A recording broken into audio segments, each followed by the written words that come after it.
Today we're going to discuss one of the craziest theories that attempts to understand the powers that Sarada has now awakened.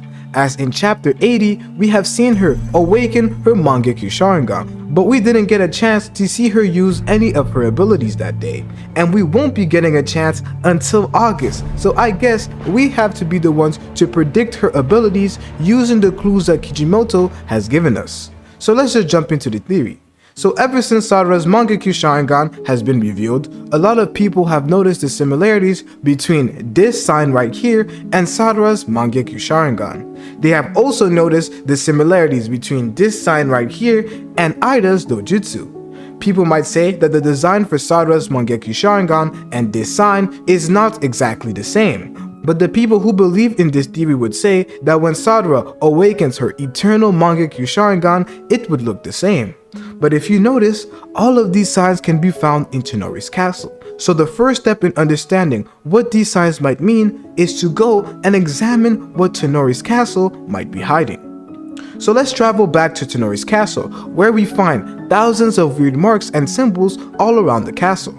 We see multiple random symbols and signs on Tanori's back, on random puppets, and even in some random rock formations. But we didn't catch it at the time because these symbols had no meaning until we met Ida, as the same pattern that is found in Tanoris Castle is also found in Ida's Dojutsu. This has caused a lot of people to link Ida and Tanori, and that maybe Ida in the past has gone to the moon. But I don't really like that theory, and now that we understand that Ida's abilities comes from Shiva, it makes a lot more sense. Since he is a god, it makes sense that he has other people who may worship him. So when Shiva OTSUTSUKI was first introduced in the show in chapter 75, I dropped a video discussing the chapter, and a bunch of people told me that there is a connection between Shiva and Shiva. They believe that the creation of Shiva was inspired by the mythology of Shiva. Shiva is a Hindu deity who is revered as one of the primary deities in Hinduism. He is known as the destroyer and transformer and is associated with the cycle of creation, preservation, and destruction. Shiva is often depicted as a powerful and fierce deity who is associated with the power of transformation and destruction. Shiva is also depicted with a third eye, which is a symbol of his divine wisdom and knowledge. He is also shown with a crescent moon symbol on his head, which represents his role as the destroyer of egos and illusions. In Hindu mythology, Shiva is considered to be one of the supreme deities and is revered as a powerful and transformative force in the universe. Now, how does this link to Shiva OTSUTSUKI? We can already see from the basic design of Shiva, they both have the same number of eyes, and they are both connected to the crescent moon symbol that is found in Tanoris Castle and in Ida's eye.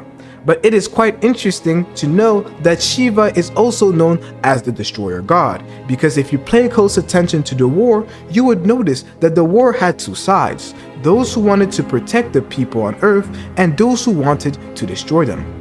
And also, guess what symbol they use? Guess what symbol the people who wanted to destroy the earth used? They used the same symbol that is connected to Shiva OTSUTSUKI, the crescent moon symbol, the same symbol that Ida has, because Ida is related to Shiva. This makes perfect sense, especially since Shiva is the destroyer god who has that same symbol, and the people who have this symbol want to destroy the earth. But Shiva is not the only god. There are two other gods who alongside Shiva form the Trinity. In this video, I will only discuss one of them, the one named Vishnu. Vishnu is the preserver god and is also associated with protection and preservation of the universe.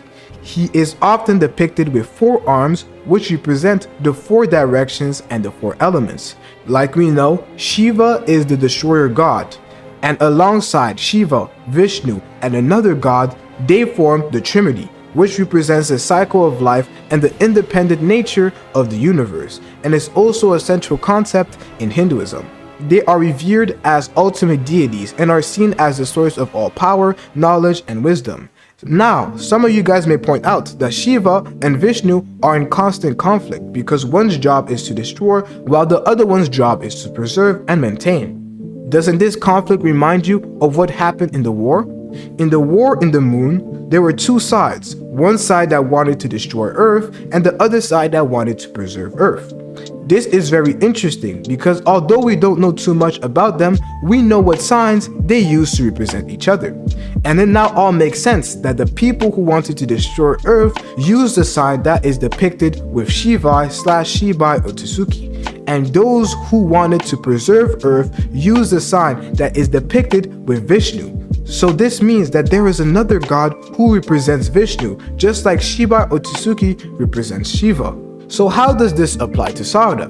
The interesting part is Sarada has the symbol that is attributed to Vishnu, just like Ida has the symbol that is attributed to Shiva or Shibai, which means that Sarada's Mangekyo Sharingan could actually be linked to Vishnu's power.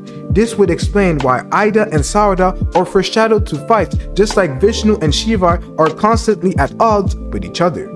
But that's not it. It would also explain why Ida is the one who destroyed and took everything from Boruto, because her power comes from the destroyer god Shiva or Shibai. And it will also explain why Sarada, unlocking her Mangekyo Sharingan, protected and saved Boruto's life by sending Sasuke his way, just like Vishnu is the preserver god who protects and preserves. This would be why Sarada shares the symbol that Vishnu has in her Mangekyo Sharingan. So this is the first part of the theory, which explains Ida's potential links to another Otsutsuki god who is at odds with Shiba OTSUTSUKI. But this only means that her Mangekyo Sharingan abilities might just be broken, but we have to talk about what her abilities will actually be. This is where the second theory comes into play, as it attempts to predict Sarada's potential Mangekyo Sharingan abilities through a pattern that people have noticed around people who have awakened the Mangekyo Sharingan in the past.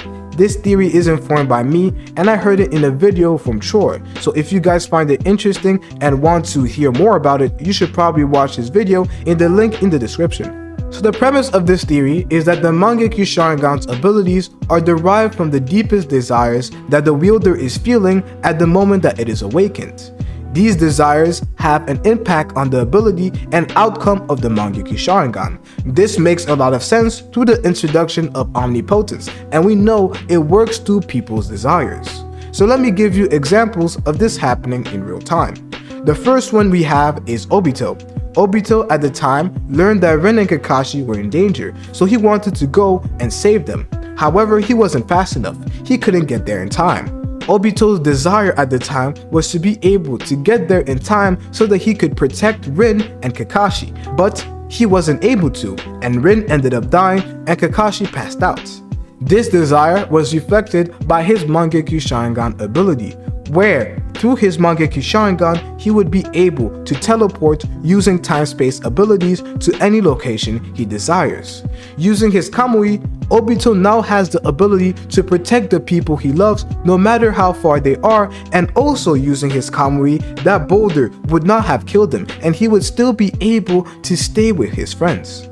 The next one is Sasuke. Sasuke, prior to receiving his Mangekyo Sharingan, just learned about Itachi's true past and was left with nothing but the desire to get revenge by destroying the Hidden Leaf.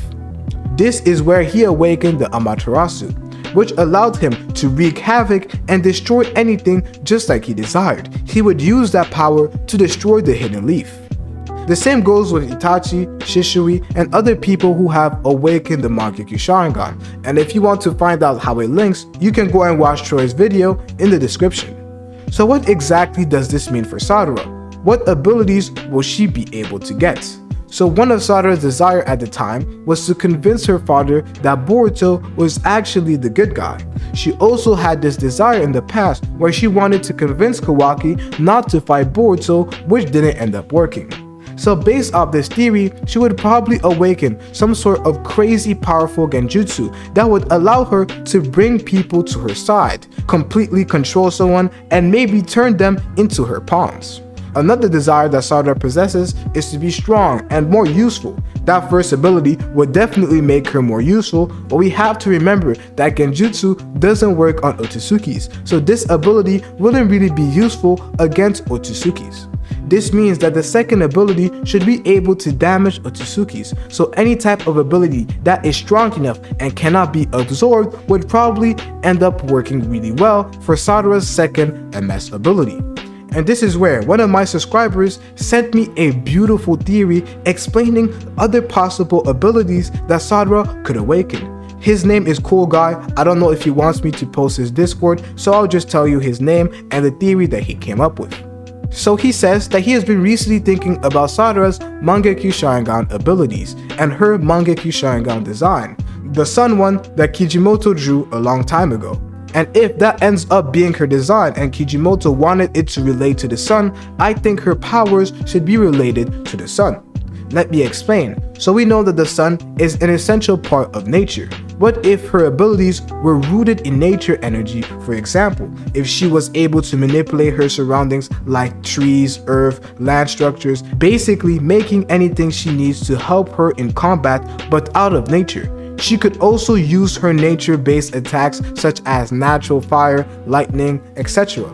This would give her a hard counter to karma absorption, since karma cannot absorb natural energy. Just like how Kashin Koji trapped Jigen and summoned flames, but instead she can actually manipulate attacks like these and do them on command, without sage mode or any prep time. The secondary ability that she could possess, which does end up relating to the sun, could be the ability to blind and stun temporarily or permanently any dojutsu user from spamming their abilities. I used to want this ability to be on Boruto, but it makes more sense on Sarada. This would also give her a hard counter to Kawaki, Ida, and Damien if he has a dojutsu. Basically, kind of like if you look at the sun for too long, you go blind or have dark vision for a while. And I really like this theory. Shout out to Cool Guy. I don't know if you want me to put your Discord out there, so I won't do it just in case, but I really like this theory. It does make a lot of sense, and I won't lie, it's kind of better than the abilities that I personally came up with. So I definitely think that this theory is viable. So you can pick which one you sign up to. I think this is a well-explained theory, and I like it a lot. But now we have to discuss her Susanoo. How will her Susanoo look like? Personally, I think it will be one of the most unique Susanoo's that we have seen in the past. Kijimoto could go with a golden look because of the sun and how it relates to the sun, or he could go with a light pink. I want it to be like a light color, showcasing that she doesn't have much hatred, just like Kakashi was a light color, because at the time Kakashi had dealt with all the hatred he had had in the past and didn't have it at the time of having his Susanoo. So I think that a light color would work with Sarada. But when it comes to how her Susanoo would work, I personally think that it wouldn't have the wings like Sasuke has. Since we have talked about Vishnu's design and how Vishnu has 4 arms, I think there's a possibility that Sarada's Susanoo also has 4 arms. That's what I personally think. And maybe she has gloves. I don't know what weapon she would have exactly because she doesn't really use weapons. Maybe she has gloves. A lot of people have been talking about Sarada having like boxing gloves or something of the sort. I don't really know about the weapon, but I think her design will have 4 arms just like Vishnu's design in real life. But what about Boruto?